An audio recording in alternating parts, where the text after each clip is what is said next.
പതിറ്റാണ്ടായി വടക്കാഞ്ചേരിയുടെ കന്നഡ വ്യാപാര രംഗത്ത് വിശ്വസ്ത സേവന പാരമ്പര്യമുള്ള ജോൺസൺ കന്നഡ വ്യാപാരം ഇപ്പോൾ ആധുനിക രീതിയിൽ നവീകരിച്ച ഷോറൂമിൽ തിങ്കൾ വെള്ളി ദിവസങ്ങളിൽ രാവിലെ 10 മണി മുതൽ ഉച്ചയ്ക്ക് 1 മണി വരെ കണ്ണ് ഡോക്ടറുടെ പരിശോധന, ഡ്രൈവിംഗ് ലൈസൻസിനായുള്ള സർട്ടിഫിക്കറ്റുകൾ, വിദ്യാർത്ഥികൾക്ക് ആവശ്യമായ ആന്റി ഗ്ലെയർ ബ്ലൂ കട്ട് ലെൻസുകൾ കുറഞ്ഞ വിലയിൽ, ദിവസവും രാവിലെ 9 മണി മുതൽ രാത്രി 8 മണി വരെ ക്വാളിഫൈഡ് ഒപ്റ്റോമെട്രിസ്റ്റിന്റെ സേവനം, എല്ലാവിധ ബ്രാൻഡഡ് ഫ്രെയിമുകൾ, ലെൻസുകൾ എന്നിവ കുറഞ്ഞ നിരക്കിൽ.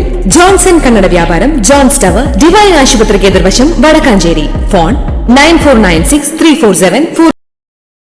അന്തരിച്ച മുതിർന്ന CPM നേതാവ് MM ലോറൻസിന് മുഖ്യമന്ത്രി പിണറായി വിജയൻ അടക്കമുള്ളവർ ആദരാഞ്ജലി അർപ്പിച്ചു.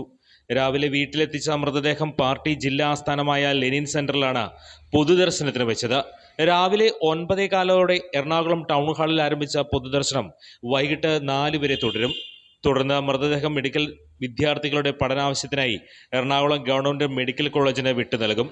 മുഖ്യമന്ത്രി ടൗൺ ഹാളിലെത്തി അന്ത്യാഞ്ജലി അർപ്പിച്ചു. മന്ത്രിമാർ LDF convenor TP Ramakrishnan, CPM നേതാക്കളായ Vaikom Viswan, AM Baby, Thomas Isaac, Elamaram Kareem, S Sharma, CS Sujatha, M Swaraj, party ജില്ലാ സെക്രട്ടറി CN മോഹനൻ അടക്കമുള്ളവർ ടൗൺ ഹാളിലുണ്ട്.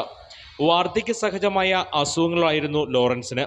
എറണാകുളത്തെ സ്വകാര്യ ആശുപത്രിയിൽ ചികിത്സയിലിരിക്കെയാണ് മരിച്ചത്.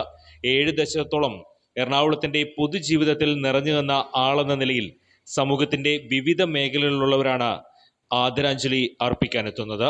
News bureau, any time news. കൂടുതൽ വാർത്തകൾക്ക് ഞങ്ങളുടെ ചാനൽ സബ്സ്ക്രൈബ് ചെയ്യുക. ഫേസ്ബുക്ക് ഫോളോ അപ്പ് ചെയ്യുക. വാർത്തകൾ വേഗത്തിലറിയാൻ എനി ടൈം ന്യൂസ്.